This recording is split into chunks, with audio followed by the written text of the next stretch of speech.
What's up, guys? It's Lefty here with the early market report for Thursday, May 27th. If you've never watched a market report video, what we try to do here is get a head start on the games by analyzing the market shortly after the lines open up. We can use a live odds screen to see where the bets and money are going, and more importantly, how the books are adjusting to the early action. Market analysis in general is a big part of what we do in the Betting Network Discord community. But it's still only one factor we consider when making our bets. The market in itself isn't enough to warrant a bet on a team.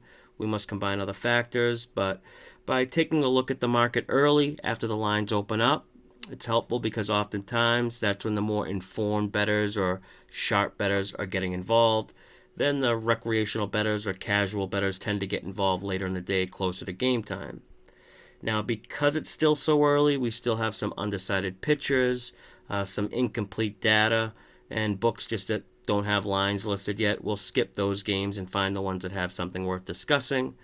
So let's get right into it. We have the Thursday, May 27th baseball odds screen up. We will take a look at the Phillies Marlins first. Marlins getting the early betting love here. 78% of the bets on the money line. 83% of the money line money. Penny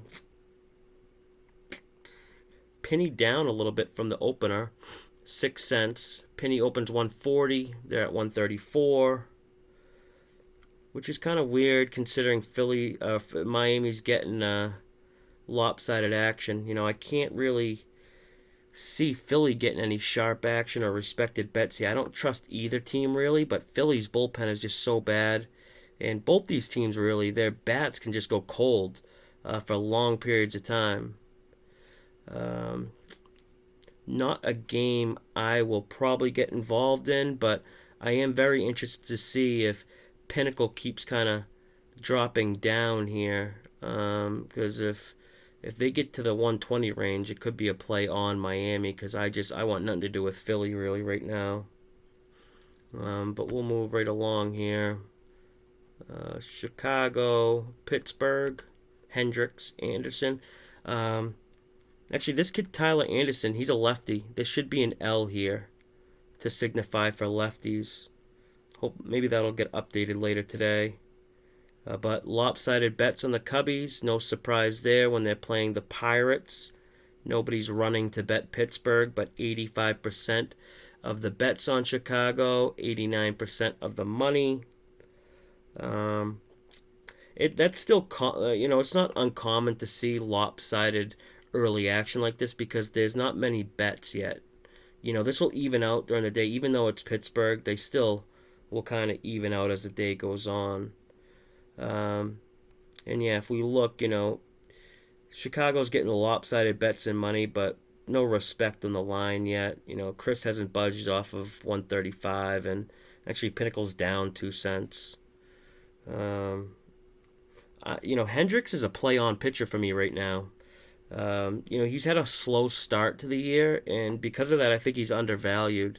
Those are the kind of guys I like to look for, And in fact, I want to say the Pirates lit up Hendricks a few weeks ago, and I think that was actually his turning point. That start against Pittsburgh, he got lit up, and since then he's been really good. I want to say he's got like a ERA slightly below 2 or maybe right on 2. And again, Cubs versus a left-handed pitcher. I love them there. Pitcher that's on the upswing. I like the Cubs bullpen. They're good enough to protect any late leads. This could be a Cubs play-on spot here. Hopefully there's people looking to see Hendricks that got lit up by the Pirates a couple weeks ago, and they start betting Pittsburgh here, and this line drops even more and gives me a better price on the Cubs because I could definitely see myself backing Hendricks and the Cubs here. What else we got? Let's keep it moving. We'll go right below here to the Padres Brewers. This one looks a little weird. Padres getting almost 70% of the bets, or over 70% of the bets, but only 39% of the money. Milwaukee actually looks like somewhat of a sharp side here when we see 29% of the bets equaling 61% of the money. And wow, Padres opened 134 at Pinnacle. They're down below 120. 15-cent line move. That's interesting there. Milwaukee's looking like a sharp side, but I have to disagree. I mean, I think the Padres have an edge in all phases of the game in this matchup. I think Weathers is slightly better than Hauser. Better bullpen for San Diego, better bats, better defense. I would think San Diego would be in the 150 range here. I have no clue why they're 120. I'm missing something here. I must be. It is a getaway day. Maybe the Padres are like sitting Tatis or some of their big bats. Maybe that's what it is. I have to look deeper into this. It's got to be some. It has to be some of the Padres bats are sitting. There's no way this line's 120. Yeah, check back on that. What else we got here? Incomplete, undecided. Not really worth talking. Let's go to Baltimore, Chicago here. Dylan Cease and Zimmerman. Lopsided money and bets on the Shy Sox, and we know what the Shy Sox do to lefty friggin' pitchers.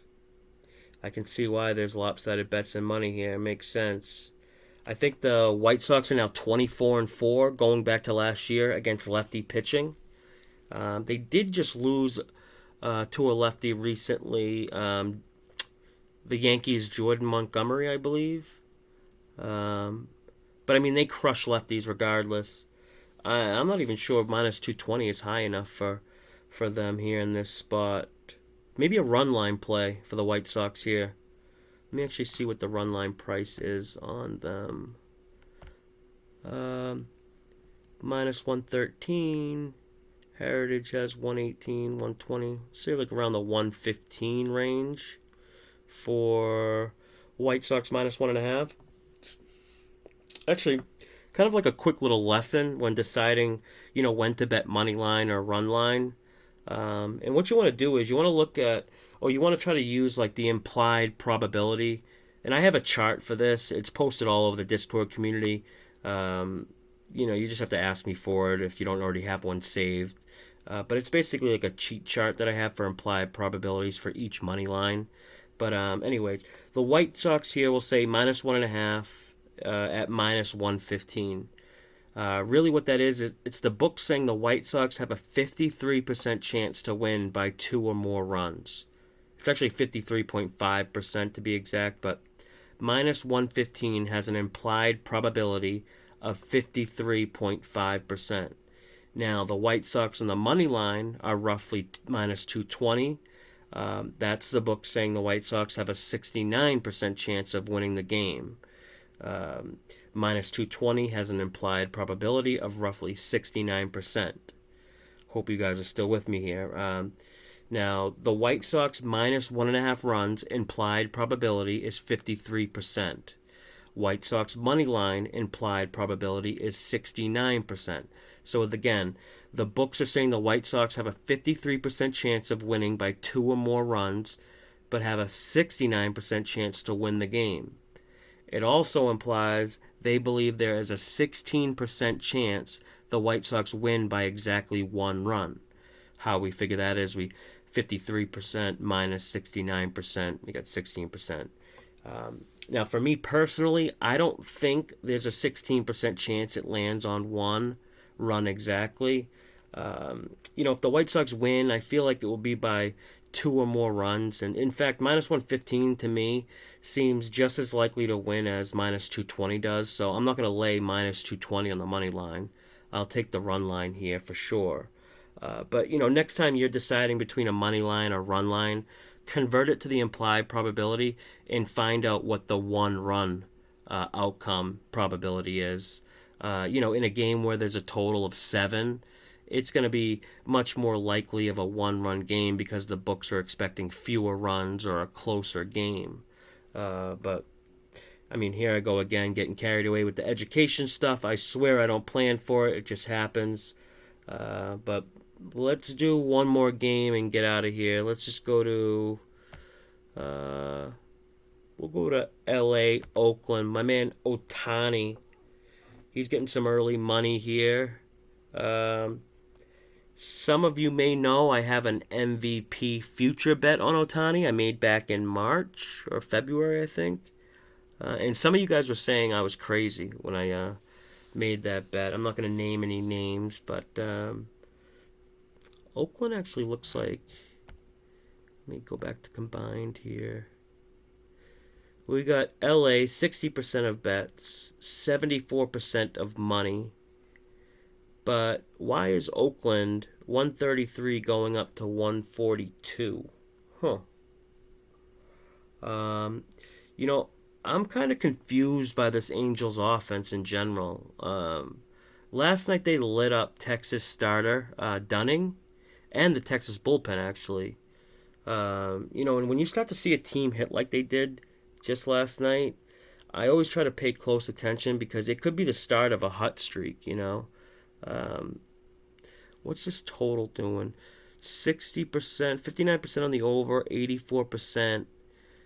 Nothing's really moved, but I kind of want to look towards the over here. Yeah, I mean, I think the Angels could be due to start really like going a hot streak hitting. Even without Trout, And I don't trust the Angels pitching either. Even though Otani's basically the Angels ace, I could see Oakland getting to him and putting up some runs, This is an over spot for me for sure. Oakland's bullpen has definitely been getting hit up lately. The only thing is Oakland is a pitcher's ballpark. It's got that wide foul ground territory, but what's the weather doing? Maybe that will cancel it out, kind of. Okay, yeah, that looks good to me. Weather blowing straight out. Yeah, this is an overplay for me for sure here. I think Ohtani might even get touched up by the Oakland bats here. I'm actually going to go bet this over 8 right now. All right, that's going to do it for this one. Hope you guys get something out of these videos. If you do, make sure to like and subscribe and hit the notifications bell. Look at me, I'm a YouTuber now. Smash that like button. Alright, guys, till next time, good luck with your plays today. And as always, may all the umps calls go your way.